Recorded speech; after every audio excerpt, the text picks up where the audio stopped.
do Senhor, igreja. É um dia muito importante hoje para nós estarmos aqui juntos, entrando na sua casa, no seu lar, para mais um momento de estudo na Palavra de Deus. Então, que nesse momento você possa se entregar na presença do Senhor e louvar conosco nessa noite. Amém?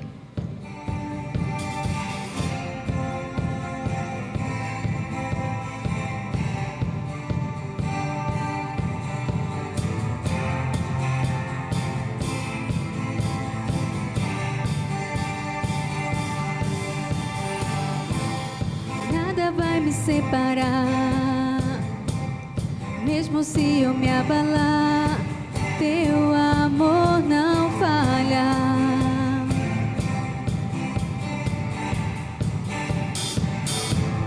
Mesmo sem merecer, sua graça se derrama sobre mim, teu amor não falha.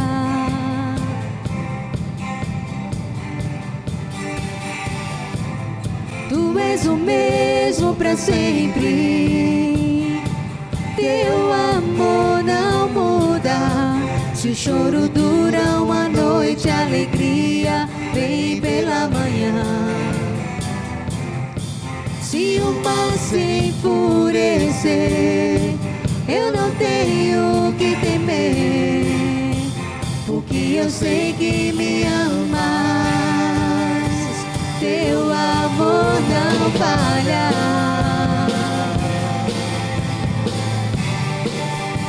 Teu amor não falha.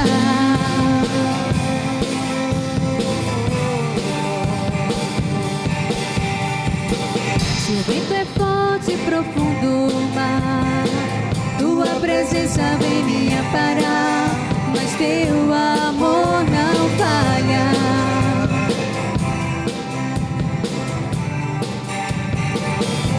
Difícil era o caminhar, nunca pensei que eu fosse alcançar, mas teu amor não falha.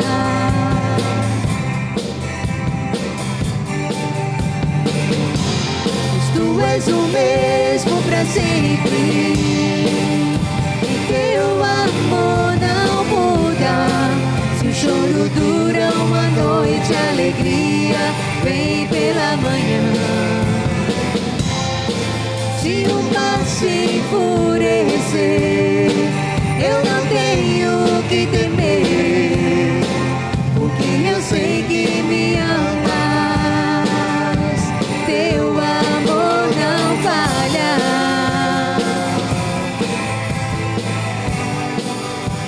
Teu amor não falha.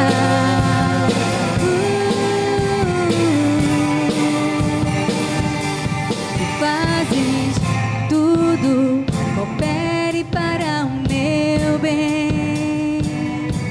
Tu fazes que tudo coopere para o meu bem.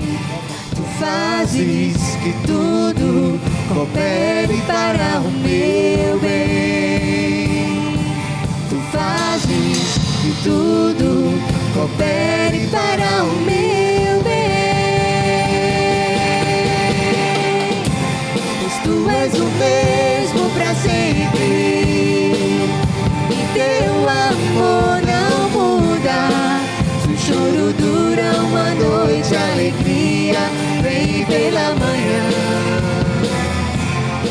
Se o mar se enfurecer, eu não tenho que temer, porque eu sei que me amas.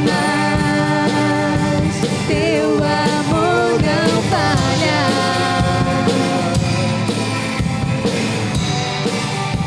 Teu amor não falha.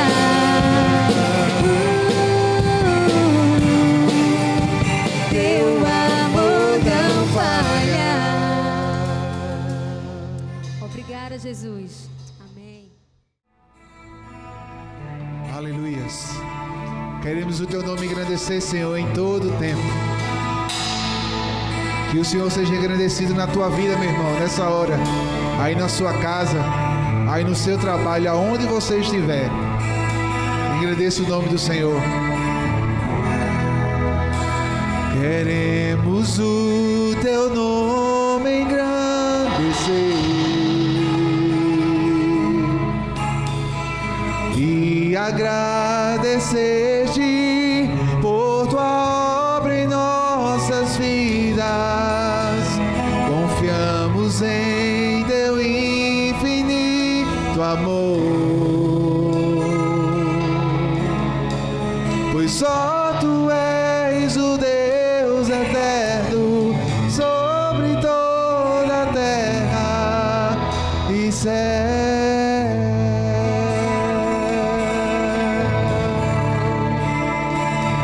Canta conosco, grande, grande é o Senhor e muito digno de louvor. Na cidade do nosso Deus, seu santo monte. Alegria, alegria de toda a terra.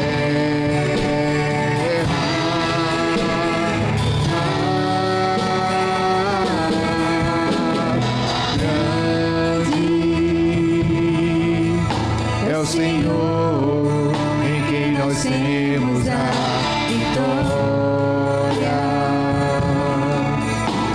que nos ajuda contra o inimigo.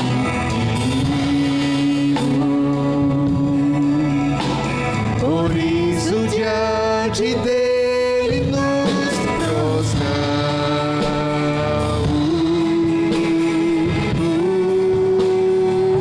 Queremos o teu nome engrandecer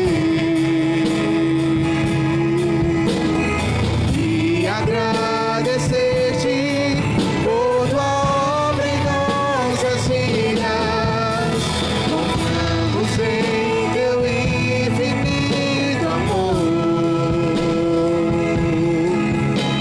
pois só tu és o Deus eterno sobre toda a terra e céus. Queremos o teu nome engrandecer, aleluia. Queremos o teu nome engrandecer, oh, e agradecer-te por tua obra em nossas vidas. Confiamos em teu infinito amor, pois só tu és o Deus eterno sobre toda a terra. Pois só tu és o Deus eterno sobre toda a terra. Pois só tu és o Deus eterno sobre toda a terra e céu.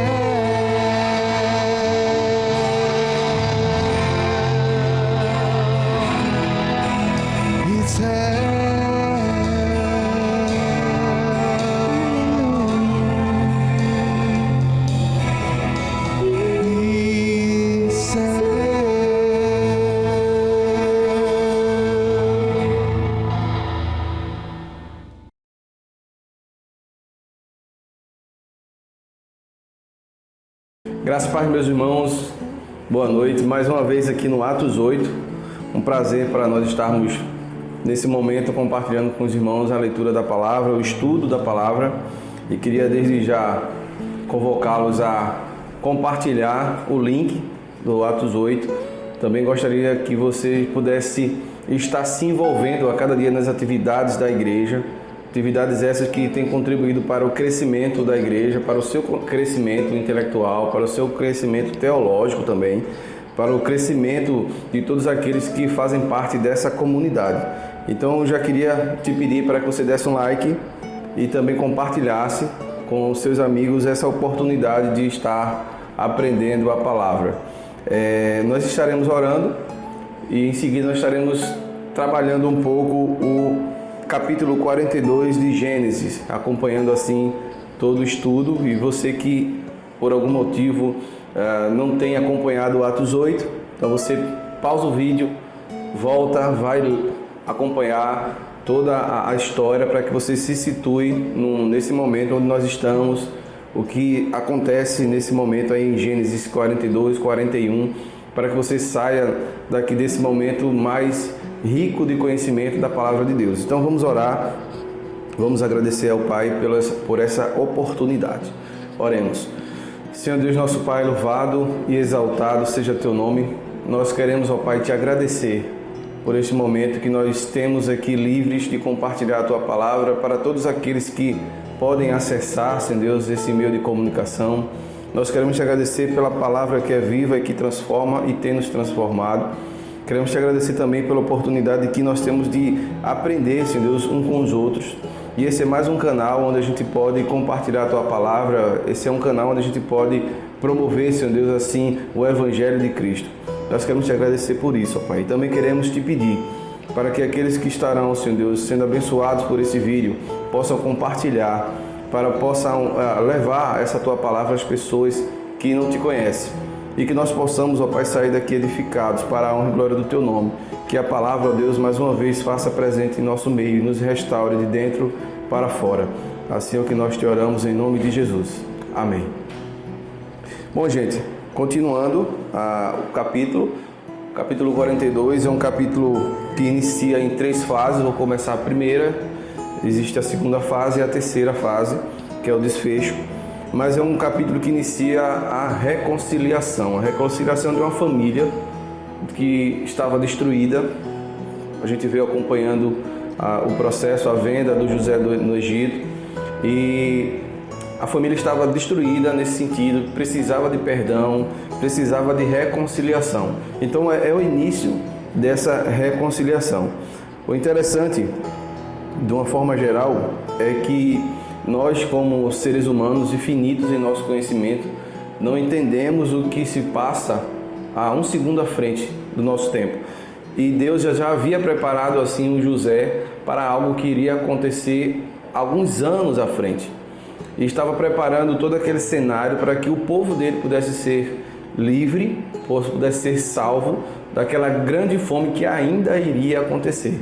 Então, primeira observação que a gente vê nesse texto de forma macro é que Deus é o Senhor de todas as coisas e Ele sabe tudo o que acontece antes, durante e depois. Então, a gente parece uma frase costumeira, mas é importante nós batermos nessa tecla, porque muitas vezes estamos vivendo momentos difíceis em nossas vidas e a gente se esquece, ou parece que se esquece, de que Deus é um Deus atemporal e que Ele é o Senhor de todas as coisas. E aquele momento que nós estamos passando, Deus, na sua eternidade, já havia previsto, e que a gente precisa lançar sobre Ele a nossa fé, a nossa alegria, a nossa esperança.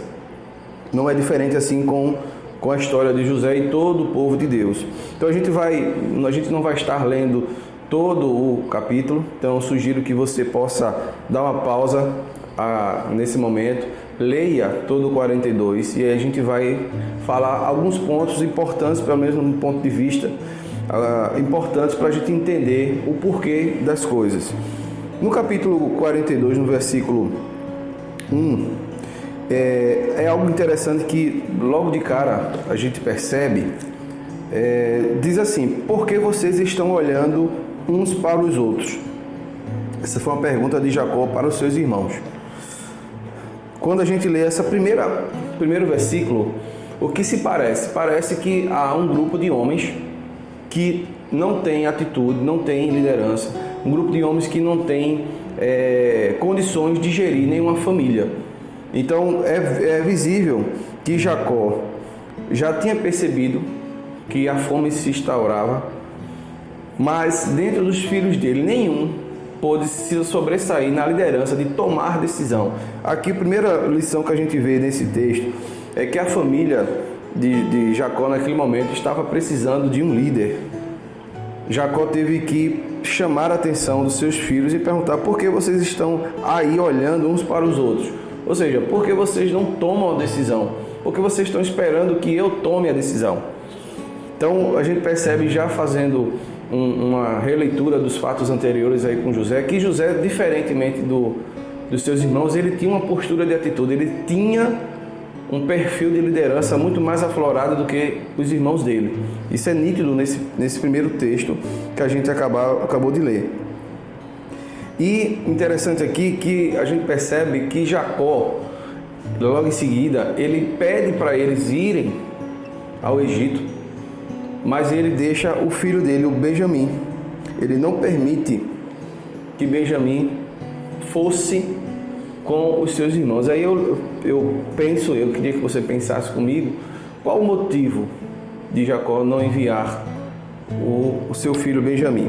A gente pode ver no texto que existem alguns motivos. Vou citar 2 motivos. Primeiro, que Benjamim era o irmão de José, que era filho de Raquel, diferentemente dos outros irmãos. Então, Jacó, ele tinha que preservar essa linhagem. Segundo, que Jacó amava Benjamim. Ou seja, com a saída ou com a morte, entre aspas, de José, que assim Jacó pensava, Benjamim assumiu essa postura de filho preferido, predileto do Jacó. Então ele tinha essas 2 linhas de pensamento. Poderia ter a terceira, que também fala aqui no texto, que é para que evitasse, por ele ser menor, que ele morresse no caminho, nesse trajeto de ida até o Egito, e assim a sua linhagem pudesse não mais existir. Então a gente tem essas 3 possibilidades dentro do texto de Jacó não ter enviado o seu filho Benjamim. E até porque a gente vai ver no decorrer que há uma certa dúvida de Jacó com relação à atitude dos seus próprios filhos, né? A gente percebe que nos textos anteriores havia uma rixa de José com os seus irmãos, justamente pelas atitudes que estavam divergentes entre José e os seus irmãos. Foi a causa, né, do ciúme, foi a causa da venda. Então, esse tipo de situação, acredito eu, que Jacó também fazia essa leitura, e por isso, nesse momento, Jacó desconfiava já de seus irmãos. A gente vai caminhar nessa linha de raciocínio até o final do capítulo 42. A gente viu que havia uma fome, Jacó já percebeu a fome, está lá no verso 3, na terra de Canaã. Então eles vão se deslocar de Canaã para o Egito, uma distância grande. Quem era o governador daquela terra era o José, que justamente é o encontro, né, que estaria acontecendo. E aí, quando no versículo 7 diz: quando José viu os seus irmãos, reconheceu-os, porém não se deu a conhecer. Foi ríspido com eles. E aí prossegue, ele começou a fazer a pergunta. Quando vocês veem, a gente vê que José passou-se do período que foi vendido até esse momento aproximadamente 30 anos. E José agora estava vestido como um egípcio. José agora não tinha aquela aparência comum do povo, dos filhos de Jacó.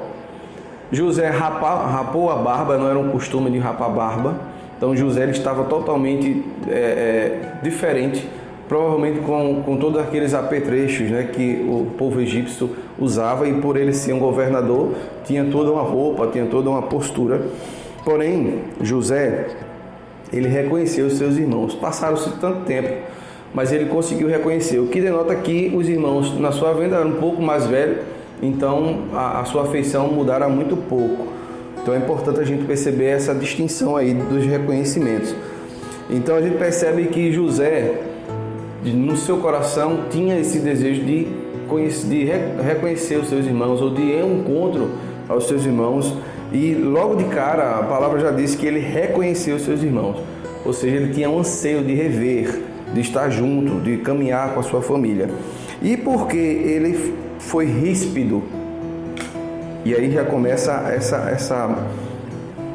o motivo desse primeiro trecho, né? Porque José foi ríspido, foi rígido com seus irmãos. A gente percebe claramente que José passou por muitas situações e agora ele não era mais um garoto de 17 anos. Ele era um homem de 30 anos com experiências N, com sabedoria adquirida pelos fatos de todos os acontecimentos até aquele momento. E ele precisava ter a certeza de quem eram os seus irmãos, se os seus irmãos continuavam sendo aquele irmão que o vendeu dentro daquele buraco. Ele precisava ter essa certeza. Veja, ele foi ríspido, porque ele não poderia naquele momento simplesmente se aparecer sem saber quem eram os seus irmãos, qual era a índole do seu irmão, o que é que se passava na cabeça de seus irmãos. E aí José, ele começa a tratá-los como de fato um estrangeiro, alguém que pudesse estar indo para usurpar os alimentos do Egito. Tanto é que no decorrer da leitura a gente vai ver que José, ele vai o acusar, vai tentar acusar os seus irmãos. E o interessante é que quando José, no capítulo 8, ele reconhece os seus irmãos, que é que ali os irmãos se prostram diante daquele governador, ele lembra do sonho que ele teve. Veja, José, quando ele vê os seus irmãos, ele tem algumas posturas. A primeira é ríspida, porque ele queria saber a característica ou a índole dos seus irmãos, se havia mudança naquela atitude, no seu caráter. Depois José, ele lembra do sonho que ele teve quando criança, que foi o pivô de toda a história, né? No seu relato. Ele lembra daquela situação quando os irmãos se prostram diante dele. O interessante é que ele se lembra, o José, ele se lembra, mas ele percebe que está faltando uma pessoa para que o sonho pudesse ficar completo. Ele percebe que existia a falta de uma pessoa, que era o Benjamim, que era o irmão dele. E aí José começa a tratar de forma, vamos dizer, diferente os seus irmãos. Ele começa a questionar. No versículo 14, José diz assim: é como falei, vocês são espiões. José, ele começa a acusar, mesmo sabendo que não eram espiões. Mas José começa a tratar os seus irmãos acusando de algo que eles não são. E qual o motivo disso? O motivo disso, um dos motivos, primeiro é encontrar com Benjamim, fazer com que a família pudesse ir ao encontro de José e aí ter o encontro em toda a família. Esse é um dos motivos. O outro era justamente forçar com que os irmãos pudessem ter aquela mesma vivência que o próprio José teve ao ser de forma áspera jogado dentro do buraco e ter todo aquele cenário de uma pessoa que estava sendo injustiçada. Então José começa a tratar o caráter dos seus irmãos acusando de algo que ele não fez, acusando de algo que teoricamente a gente sabe que não deveria acontecer, é injustiça. Mas José começa a tratar os seus irmãos e queria pô-los juntos. Tanto é que José, ele vai deixar 3 dias ele preso dentro de uma prisão, os 3 juntos, para saber como eles se comportam dentro dessa situação. Será que eles iriam maquiar algum tipo de estratégia, como assim fez com José?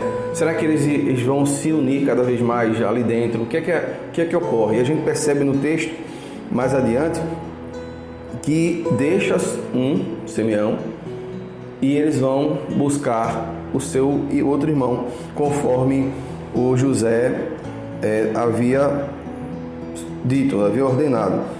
E o que é que acontece? José, ele coloca dentro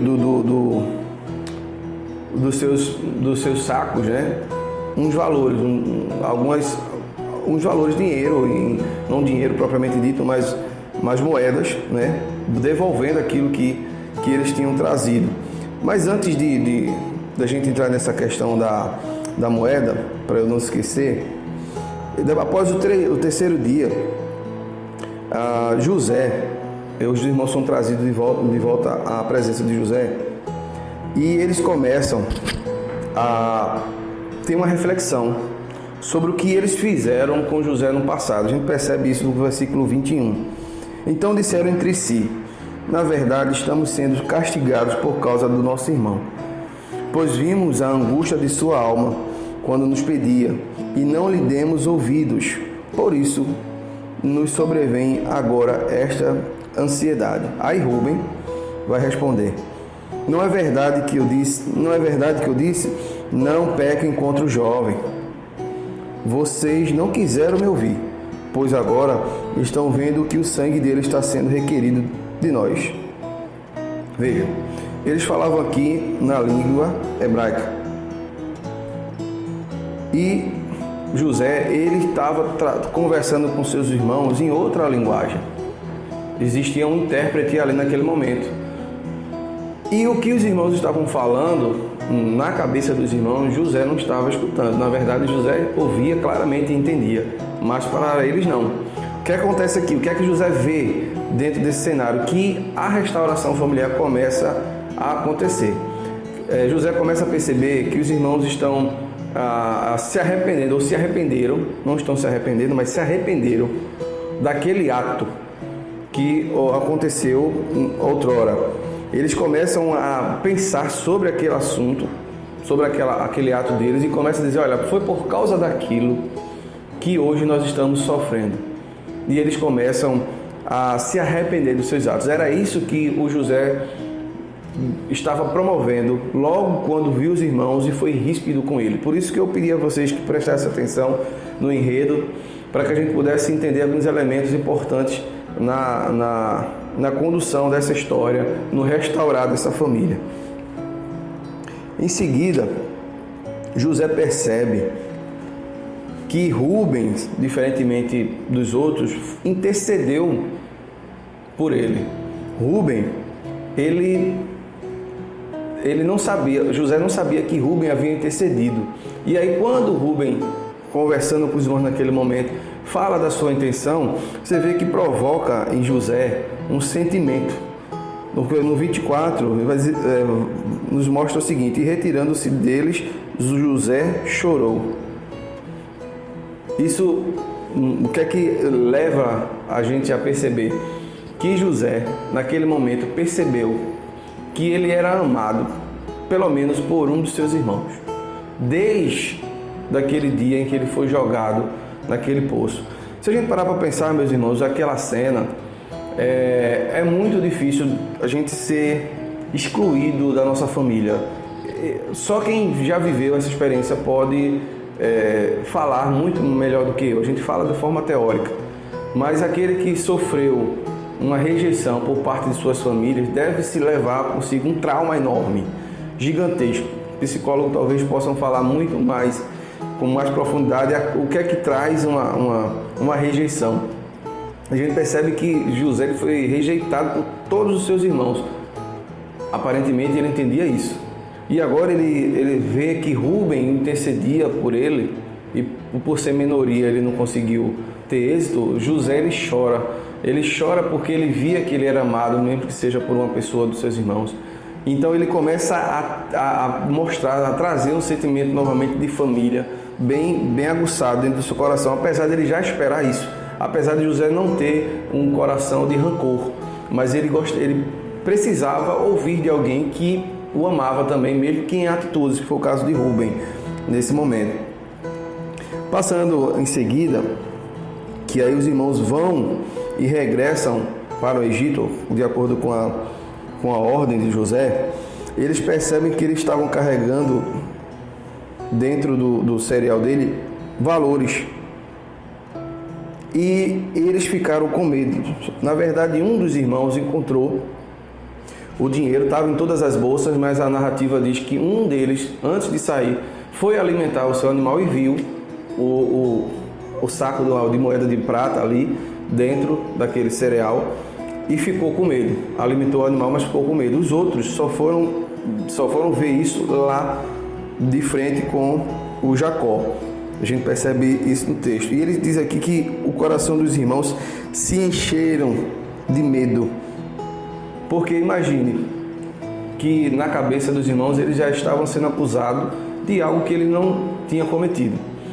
E agora encontra um saquetel, uma bolsa de prata. Na cabeça deles era uma cilada para pegá-los e matar. Então quem é que não ia ficar com medo, né, daquela situação? O próprio governador disse que eles eram espiões e agora eles teriam que provar que não. E de repente uma prova de que, entre aspas, eles eram ladrões aparece justamente em seus sacos de cereais dos animais.